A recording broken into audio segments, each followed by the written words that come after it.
A palavra de Deus é escudo e abrigo, firme fundamento, verdade e abrigo, é lâmpada aos pés, caminho de paz. Graças e paz, amados. Vamos lá então, mais 3 capítulos hoje. Então, hoje será o capítulo 22, 23 e 24 de Gênesis. Então, se você leu lá, você viu que no Gênesis 22 vai falar sobre o sacrifício que aconteceu sobre o pedido do sacrifício de Isaac, né? Lembrando que Isaac não foi sacrificado, tá bom, amados? Foi pedido o sacrifício, mas ele não sacrificou. Deus proveu ali o cordeiro.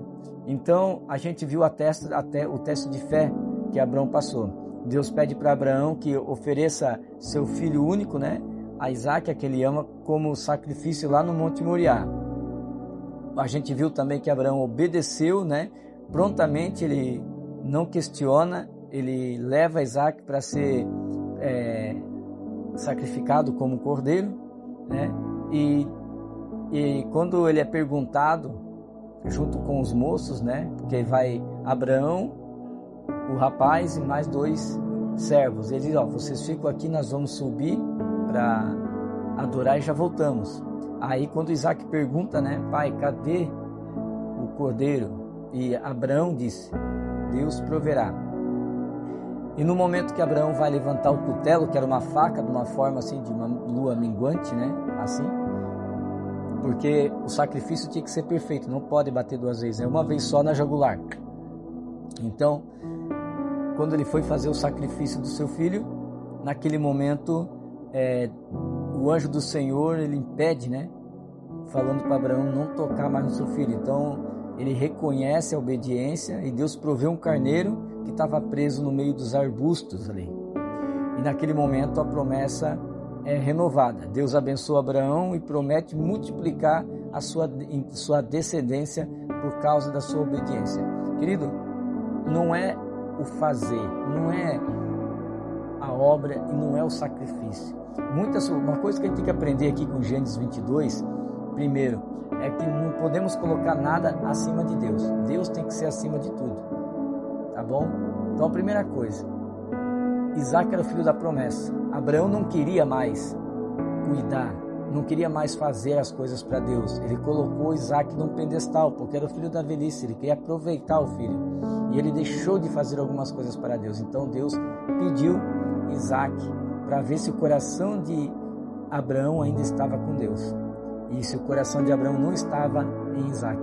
Só que Deus viu que Abraão, mesmo amando seu filho, ia sacrificar Isaac a Deus. Então o anjo do Senhor falou, não temas, não toque mais no menino, não faça mal no menino. E Deus proveu o cordeiro.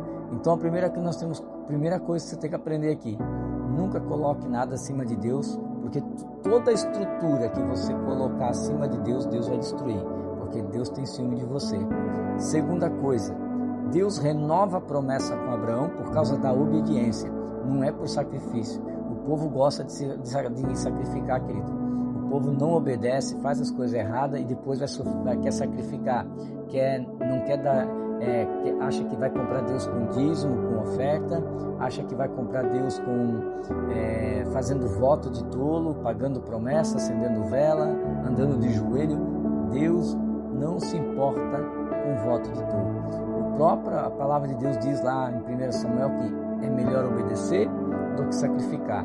Então ele obedeceu, logo ele foi abençoado. Lá em Gênesis 23 a gente viu a morte da esposa de Abraão, a Sara, né? A Sara, ela morre com 127 anos. Viviam bastante, né, amados? 127 anos ela morreu lá em Hebrom. Aí Abraão, ele vai lá, ele se sente um estrangeiro, um peregrino na terra, porque ela era a companheira dele e ele sempre estava na presença de Deus e não queria mais caminhar sozinho. Então ele vai lá e negocia com os hititas a compra de um local para sepultamento, e ele compra também uma caverna no campo de Efron e fica ali como propriedade permanente, né?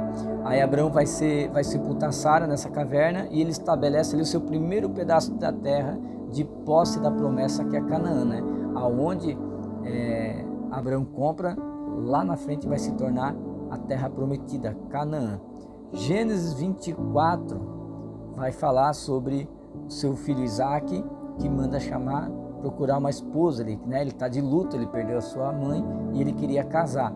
Então ele manda lá o seu servo, Abraão manda seu servo, o mais velho, Eliezer, para buscar a sua esposa, para Isaac, entre os seus parentes lá em Harã, e não no meio dos cananeus, porque como Deus falou que Abraão seria um povo prometido, eles teriam que ser santos, separados, então eles não podiam ter relacionamento com pessoas que tinham fé diferente, seria julgo desigual, Então a primeira coisa que você tem que aprender, que nós aprendemos aqui com Gênesis 24, é que você nunca deve se relacionar com uma pessoa que não adora o mesmo Deus que você.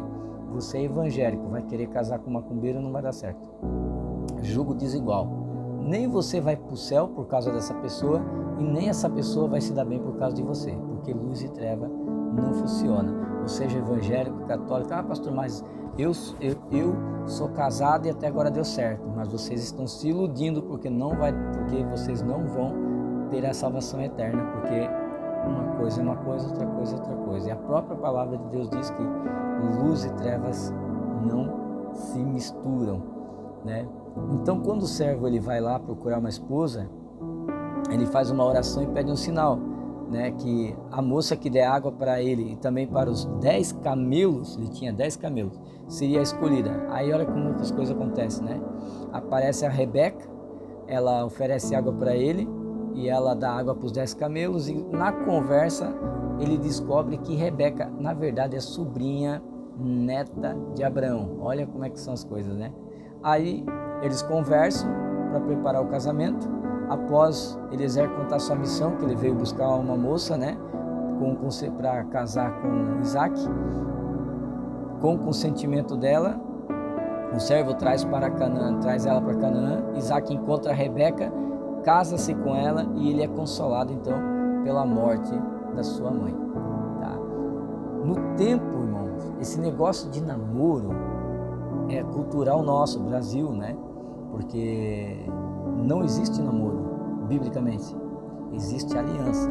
Casamentos são formados por alianças e nunca por namoro.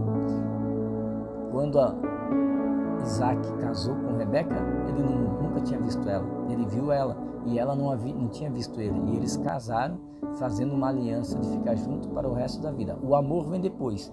Hoje muitos casais se destroem e muitas pessoas se frustram porque eles querem procurar uma pessoa que o amem e que o reconheçam.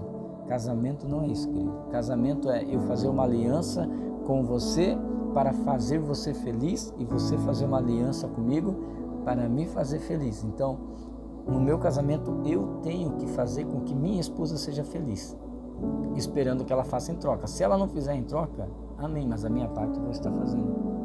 Então, eu não posso ficar esperando coisas dela se eu não estou fazendo. Primeiro eu faço, depois eu colho, principalmente nós homens temos que entender que mulher é uma flor, ela tem que ser regada todos os dias.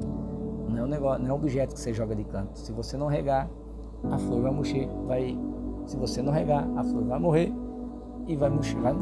Se você não regar, a flor vai murchar e depois vai morrer. É assim que funciona. Casamento é uma casa em construção que só vai se completar na eternidade, tá bom? Só vai terminar lá. Enquanto você está aqui, eu como esposo faço a minha parte, minha esposa faz a parte dela. Então, resumo geral aqui dos 3 capítulos. Gênesis 22 mostra a fé de Abraão sendo provada. Gênesis 23 mostra Abraão fazendo raízes na terra da promessa, que seria Canaã. E Gênesis 24 garante que a promessa de uma grande nação continuará através de Isaac e Rebeca. Amém? Deus abençoe. Obrigado por ficar comigo até aqui. Amanhã, mais 3 capítulos.